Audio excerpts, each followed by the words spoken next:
अस्सलाम वालेकुम my YouTube family, कैसे हैं आप सब लोग। आज की रसोई में आप सबका वेलकम। आज मैं आपके लिए आलू बैंगन की यूनिक रेसिपी लाई हूँ। अल्लाह बरकत दे आपके खानों में, आपके रिस्क में, आपके जायकों में। तो वीडियो को कंप्लीट देखिएगा ताकि कुछ नया सीखने को मिले। जो नहीं भी खाता तो इस रेसिपी को जब आप बनाएंगे तो हर कोई ज़रूर पसंद करेगा। उससे पहले रिक्वेस्ट है हमारे चैनल को सब्सक्राइब कर लें। चले बढ़ते हैं वीडियो की तरफ। सबसे पहले आपने बैंगन ले लेने हैं। बैंगन आपने अच्छे से साफ़ कर लेने हैं, धो लेने हैं। धोने के बाद आपने इस तरह से उनकी कटिंग कर लेनी है।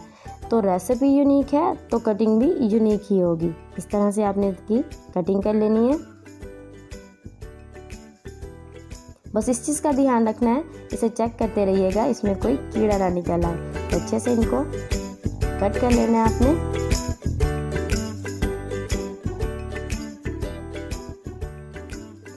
बैंगन जब हमारे कट हो जाएंगे तो इसे पानी में डाल के रख देंगे ताकि ये ब्लैक ना हो जाए।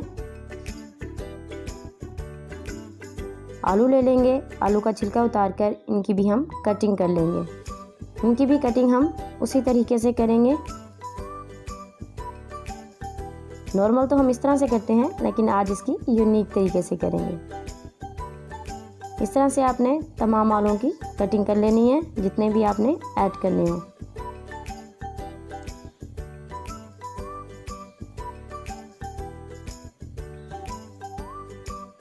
इन्हें भी आपने पानी में भिगो के रख देना है, क्योंकि ये भी ब्लैक होने लग जाते हैं।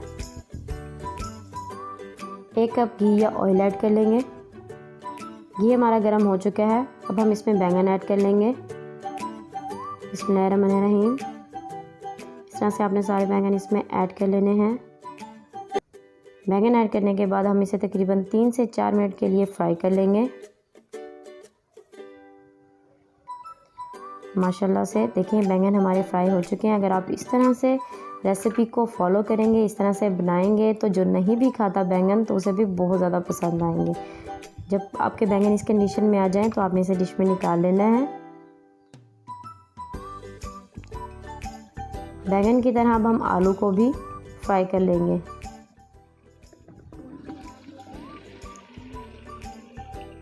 इस तरह से आपने आलू ऐड कर लेने और इसे तकरीबन हम 3 से 4 मिनट के लिए फ्राई कर लेंगे।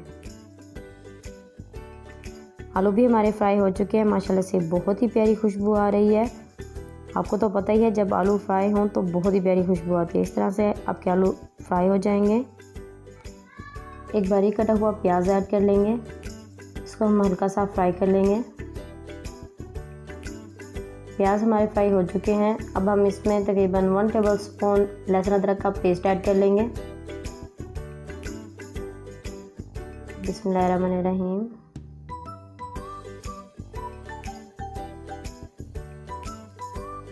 इसकी भी हम भुनाई कर लेंगे।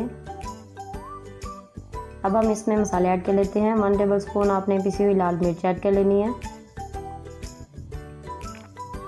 1/2 टेबलस्पून हम इसमें हल्दी ऐड कर लेंगे। तकरीबन 1.5 टेबलस्पून हम इसमें पिसा हुआ धनिया ऐड करेंगे।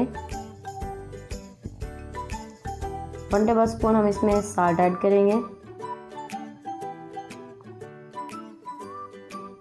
1/2 टेबलस्पून हम इसमें ज़ीरा ऐड करेंगे।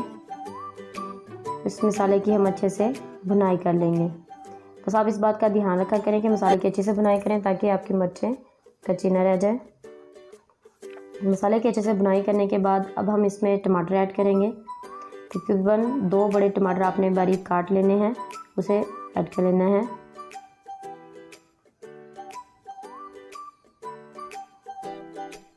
मसाले की अच्छे से भुनाई करने के बाद अब हम इसमें आलू ऐड कर लेंगे जो हमने फ्राई करके रखे थे। इसे मसाले के साथ हम तकरीबन 2 से 3 मिनट के लिए इसकी भुनाई करेंगे।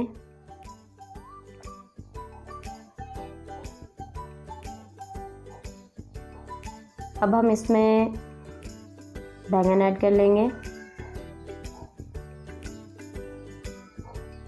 बैंगन ऐड करने के बाद इनकी अच्छे से हमने भुनाई कर लेनी है। माशाल्लाह से देखिए इस तरह से आपका सालन बन के तैयार होगा। अल्लाह ताला की शान और कुदरत है कि उसने जायके रखे हैं। अगर एक ही सब्ज़ी को हम मुख्तलिफ तरीक़ों से बनाएं तो टेस्ट भी उनके चेंज हो जाते हैं।